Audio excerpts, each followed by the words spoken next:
everyone, welcome here. If you're new here, my name is Rebecca. If you're not new here, welcome back. Thank you for coming back and watching another video. So we're filming outside today. I wanted to be out in nature a little bit, so if you hear some random noises or some dog pants, we got a little pupper back here. I apologize, but it's nice to be outside. So in today's video, I want to talk about slow living. To me, slow living is about bringing intentionality and mindfulness into your everyday, so you can ground yourself in the present moment and try and find some joy for your life right now as it is today. So in today's video, I just wanted to share some of the habits and practices that have worked for me on my journey to slower living. So before we dive into it, I did just want to thank today's sponsor. So thank you NORDGREEN for sponsoring today's video. They make this watch that I love and wear all the time. So NORDGREEN is a sustainable watch company out of Copenhagen, and we'll talk more about them later in the video, but thank you for sponsoring today's video. So the first practice on the list is to go outside.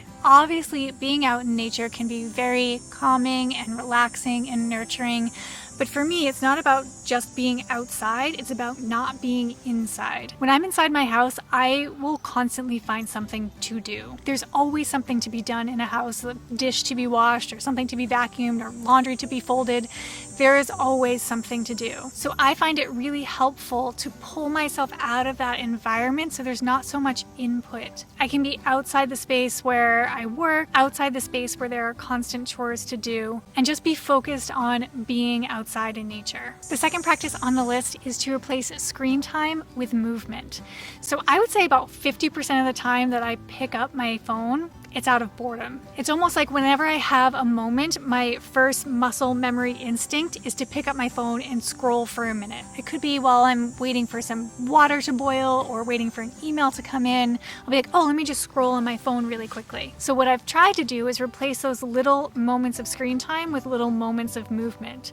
So when I have a moment in between tasks, I'll say, maybe I'll do 2 yoga poses or 10 squats or walk around the house once, just to try and rebuild that muscle memory so I'm not always reaching for my phone and doing an activity that's a little bit more present than scrolling. The third practice on the list is to monotask. So this one in particular is really difficult. I feel like multitasking is something that people wear, again, like a badge of honor. It's almost celebrated. Like, look how many things I can do at once. Look how high my productivity is. But when I do many things at once, the ultimate outcome of those many things is not going to be as good as if I just focused on one task at a time. I might not get them done as quickly, but ultimately the product will be better. The more you can focus on a single task, the more you can drop into what's really going on in this moment and really focus. The next practice on the list is to use all 5 senses in whatever it is that you're doing. So if you're taking a walk outside, don't just think about one foot in front of the other. Think about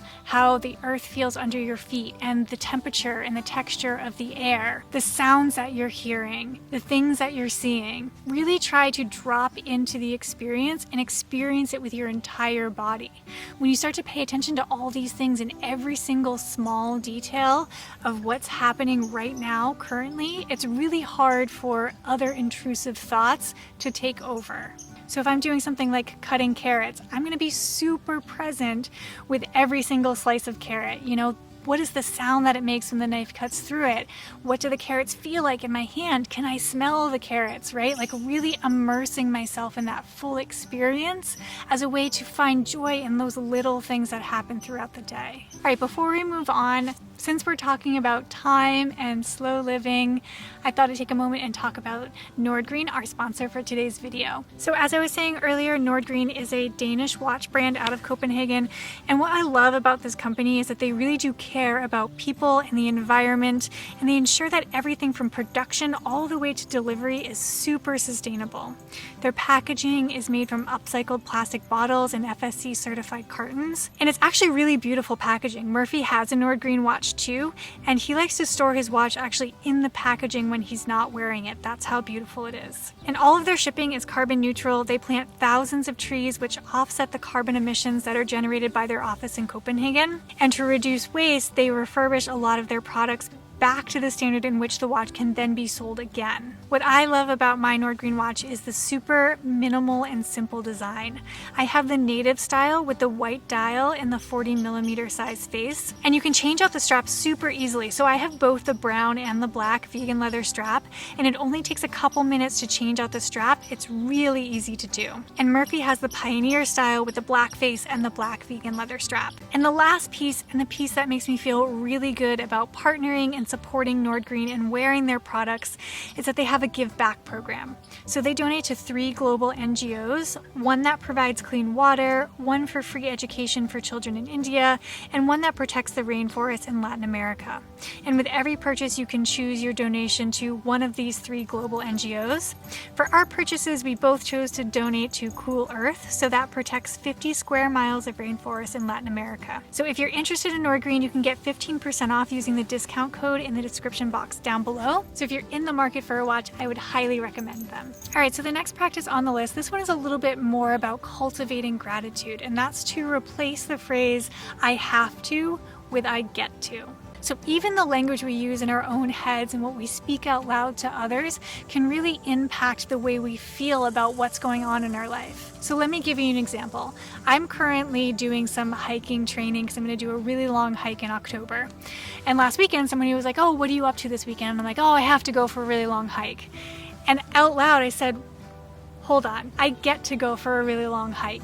And even that little change of phrase changed immediately the heaviness that I felt around having to do that. And I found that this reverberated when I was out on the hike. I was like, oh, I have this life that allows me to take a 13-mile hike on a Sunday, and I have a body that will carry me this far, and I live in this beautiful place. It's almost like it started this little snowball that grew and grew and grew because I changed the way that I was talking about it and the way that I was looking at it. So just remembering that the way you speak to yourself and to others about the things in your life will impact how you build gratitude for the life that you're living right now. The next practice on the list is to change the narrative of busyness. And I honestly could make an entire video on this, but to start, trying to stop talking about busyness as a positive thing in your life. So I think about, like, if I haven't talked to somebody in a long time, they're like, "How are you?" I'm like, "I'm great, keeping real busy," or "Work is really busy, it's great." So instead of leading with the busyness narrative, leading with a celebration of downtime. So when someone says, "How are you?" say, "Great, I got to go for a 2-mile hike this week." Or, "Great, I got to play a board game with my family this week." So instead of always jumping to, "I was productive in these ways," say, "I get to celebrate my downtime in these ways." So just starting to change sort of the script of your life so that the things that you are celebrating don't have anything to do with productivity. The next practice on the list is to plan one major thing a day. So I'm super guilty of overestimating how many things I can get done in a day, right? So for instance, take today. I definitely could have said, okay, today I'm going to film my YouTube video, I'm going to do my long hike, and I'm going to clean the house. That's a lot of things in one day. But instead, feeling like you can feel accomplished if you just do one of those things in a day. So today, I'm going to film my YouTube video. That's probably only going to take me an hour or 2, but I don't need to fill every single second with something. That's enough so that at the end of the day, I can feel accomplished because I did that one thing. And I was able to give that one thing space and time and my full attention and feel like I had breathing room around it to do it in the way that I wanted to do it instead of just rushing through it because I had 2 other things that I really needed to get done in that day. The next practice on the list is to turn routine into ritual. For a lot of us, our lives can start to feel a little bit like Groundhog Day. Like you kind of wake up and you do the same things every day, especially if you work sort of like in a traditional work structure or if you're a parent. And that routine can really start to feel boring. It can weigh you down. You just are kind of doing the same thing over and over. But if you start to shift your mindset a little bit around some of these routines and turn them into sacred rituals. I think a morning drink is a really good way to think about this. Like if you drink coffee or even tea or even just like some warm lemon water, immersing yourself in the ritual and the experience of every piece of that.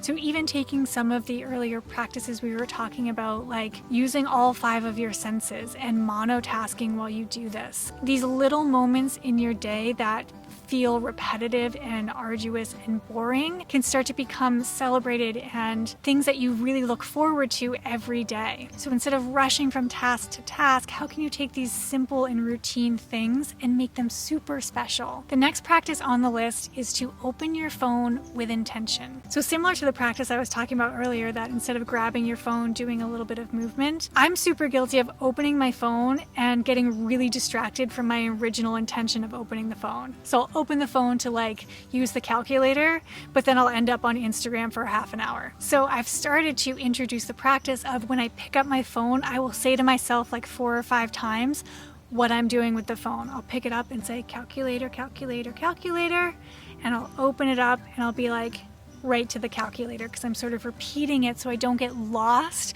in the wall of apps that's happening on my phone and get pulled to something else that I'm not doing. So in addition to this, I also move all of my really distracting apps off the first page of my phone because this just gives me a little extra second to be like, focus on what you're doing.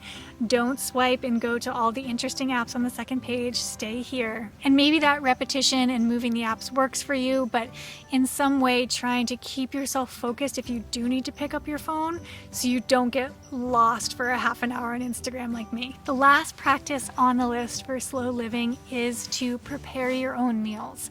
And I know that this is not possible for everyone. Everyone's sort of in a different season of life and has different responsibilities, but I find one of the most grounding things that really brings me to the present is to prepare my own food.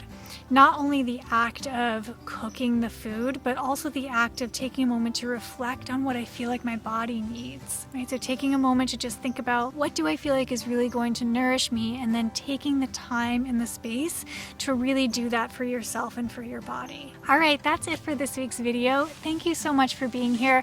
I hope filming outside and all these like weird nature sounds were not too distracting. But if you like this video, please make sure to give it a thumbs up. Subscribe if you haven't already. I would really appreciate that. That helps my channel a lot. And follow me over on Instagram, and I will see you all next Tuesday.